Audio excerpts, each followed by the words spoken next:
Hi.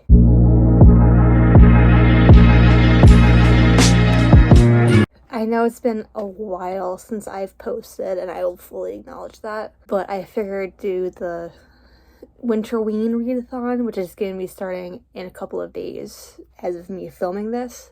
I am just gonna wing it. I do have the prompts in front of me. I know I definitely want to get The Damned and The Christmas Witch done. I already have 3 prompts covered for that just with 2 books alone. I might also try and dedicate some time to read Highly Suspicious and Unfairly Cute as well, but I'm not going to force myself. I hope you enjoy this vlog. I'll try and update it as frequently as I can.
Hi, it's day 1. Haven't read too much outside of the first 10 odd pages of A December to Remember. It's not much of a spoiler outside of it discussing grief, as well as finding out what will essentially post their dad's death, essentially. I'm probably going to try and read this more, and this will fulfill the purple on the cover prompt.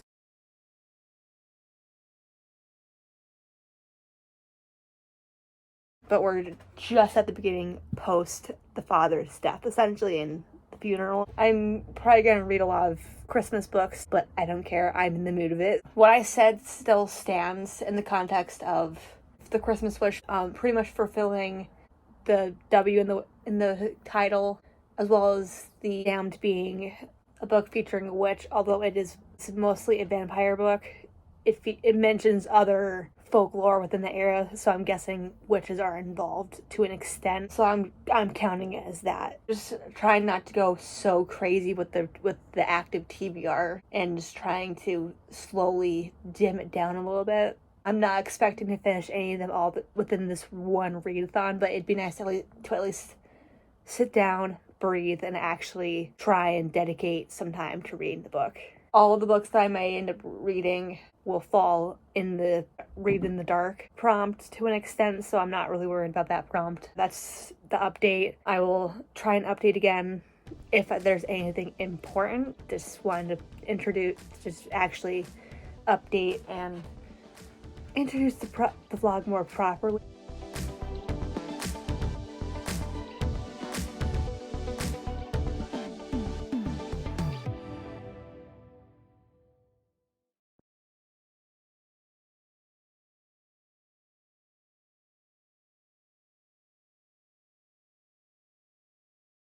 Completely misunderstood a December to Remember. But the first 10 pages were pre-funeral, and the prologue discussed the father and I believe all three of the daughters, which are Maggie, Simone, and Star. From what I've read since, we're in Maggie's perspective, which if you like multi-perspective like me, you might like this.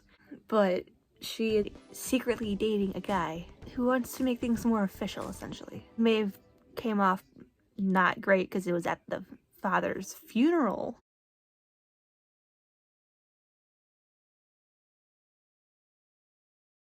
Why can't we stay as we are? She pleaded. Because I don't want to be your fuckboy. You're not. You mean a lot to me. From what I've read from Maggie's perspective, I wouldn't be surprised if she had some kind of autism or ADHD. Anyway, that's pretty much I've read so far. I'm on page 25. I'm glad that I've started off by reading A December to Remember. The synopsis sounded interesting. I might go back and forth between this and A Christmas Wish. I'm not entirely sure just yet, but I will be reading one of the two whilst listening to Anchor Homestead.